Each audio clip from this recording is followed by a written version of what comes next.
Driven by data. Data can be a gold mine for small and medium sized enterprises, but its full power can only be realized by building a shared data capability and promoting a data led culture. By Sonakshi Baba.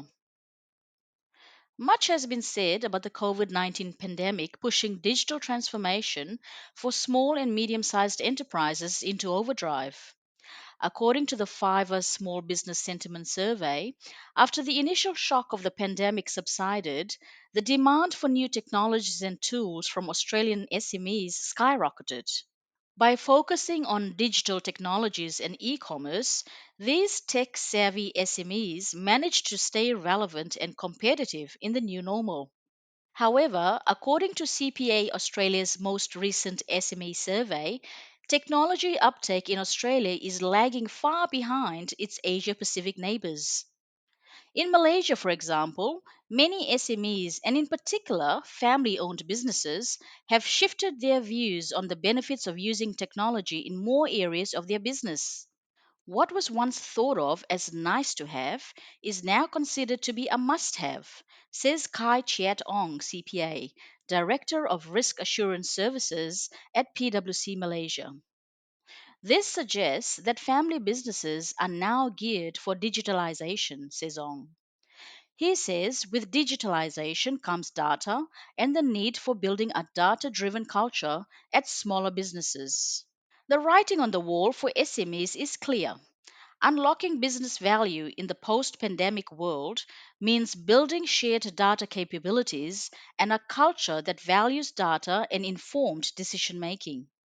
Be they large or small, getting more companies to use data in their decision making is not as straightforward as it sounds, says Chelsea Wise, Marketing Director at Hyperana, an Australian AI powered data analytics platform. People will take the time to understand the numbers if it helps their job, she adds. If they can't see an obvious benefit beyond that, things become more difficult. Chelsea Wise says an Accenture study of more than 9,000 people has recently found that while the majority have an appetite for data, data literacy is low. Nearly 80% of the participants are not happy working with data. Sanjay Punjabi, audit analytics partner at Deloitte and Touche in Singapore, highlights a similar objection at ground level. Initially, there was resistance from the practitioners to adopt data analytics because the mindset was that all these years I've been doing my work and haven't had any issues with the regulators. Do I really need to do this? He says their perception was that it's probably additional work on top of what they're already doing. So why would they want to increase the workload? Chelsea Wise explains that traditionally the barrier to data analytics was very high within businesses because they would either need to hire a data analyst and build a team of experts that would handle all data and insights requests, or they would look to business intelligence tools like Tableau and Microsoft Power BI. Both these pathways, she says, worked for enterprises that had access to resources and budget, but they may have seemed impractical to SMEs. There is still a common misconception that going digital and using data will require a huge investment, new headcount, new technology, a potential change to their current operating model, and a restructuring of how things work, says Ong.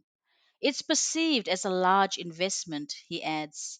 With all the data being collected by SMEs about sales, marketing, products, revenue, or geography, many businesses are sitting on an untapped goldmine. Informed decisions. Data analytics can provide SMEs with incredibly detailed insights into all aspects of operations. The actionable insights from data analytics can help SMEs direct their business spends and resources to areas that need it most, says Wise. She says, when working with SMEs, I try to get away from the tools, technology, and the data that exists and instead focus on conversations about what data does, what it captures, what it doesn't capture, and what really helps business leaders facilitate the conversations around the business problems. Data literacy across the organization helps everyone in making informed decisions. Success measurement. With data analytics, you can develop transparent reports that provide a solid 360-degree view of the company and help stakeholders better understand and measure the performance of the company, says Sanjay Punjabi. According to a 2018 IBM and Forrester report, 58% of firms acknowledge that data and analytics are very important to the business competitiveness of the organization. Data analytics offers tangible benefits across all business functions. This knowledge gives a competitive edge to organizations, says Sanjay Punjabi. Collaboration between business functions. Sanjay Punjabi believes a key outcome of building shared data capabilities within organizations is the collapse of silos and the resulting opportunities for collaboration. When different business functions and teams coordinate among themselves for data sharing and insights, it brings higher value to the organization compared to just individual teams in marketing or sales working in silos with their data. Data monetization.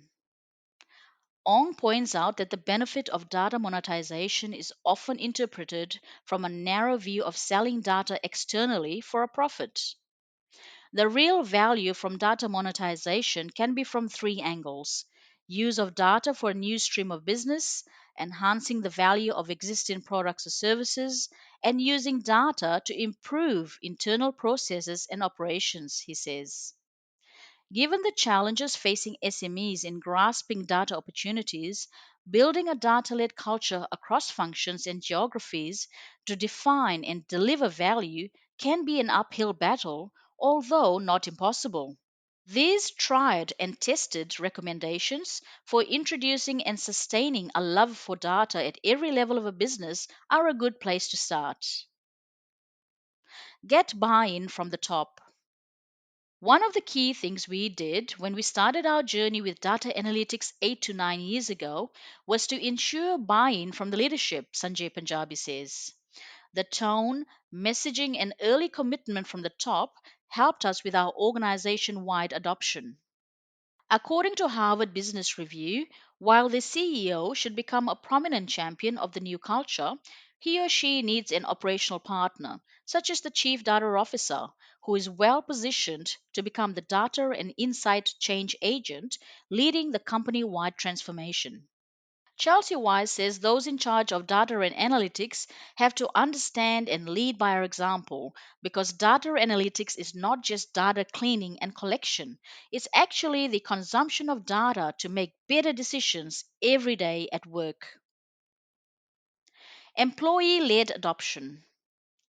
Sanjay Punjabi says that although commitment from the leadership is one of the key drivers in adoption of data culture, what has really helped his firm to execute the strategy successfully was to bring in different skill sets and capabilities across all functions in the organization that meet the requirements and challenges. I usually use the concept of QEV, which stands for establishing quality, efficiency, and bringing value not just to ourselves, but also to our clients, stakeholders, and employees. He recommends looking beyond solving client problems to pay attention to the needs of employees as well. If employees see how data can help them do their work better and more efficiently, and they can see an immediate benefit to it, then they will get on board immediately, he says. Start small, then scale up. While organizations should set a long term vision on how data can be used across the business, they also need to take a step by step approach to implementation. Starting small allows organizations to gradually roll out the use cases across the organization, measure the success of these cases, refine the existing cases, upskill talent, and move on, Punjabi says. In addition, with current technology capabilities such as cloud analytics, organizations don't need to allocate a huge sum of investment upfront for the analytics platform. They can also gradually scale up the platform as the use cases grow, he says. Tell a story. Chelsea Wise says building a data led culture requires constant storytelling and relentless communication of the value of data up and down the organization and across departments. You've got to frame an abstract statement like data literacy is important to something more concrete like solving business problems with data. When people begin to believe in the data, it's a game changer. WISE recommends using messaging that makes data literacy personally relevant to individuals and teams. Unless the connection back to the why is understood by everyone in the business leaders are going to have a hard time encouraging people to adopt more data led insights into their decision making habits, she says. Wise says business problems need to be front of mind because making sense of data can get very convoluted, very abstract, and very technical quite quickly. Punjabi recalls that when data analytics was first applied in the audit and assurance function at Deloitte's Singapore practice, they were the early adopters. Being auditors, we were not data science people. We made sure that we had a team of people who had the necessary skills that complemented each other, he says. When we started out many years back, we merged two sets of people, technical people and business and audit people. As we move into the future, these two sets will become just one person having these multiple skills. Ong says empowering in house talent with data capabilities such as robotic process automation, data analytics, and visualization tools helps kickstart the data driven culture. When people have the skills, you can drive innovation initiatives that encourage talent to consider how these capabilities can improve their work performance or drive insights.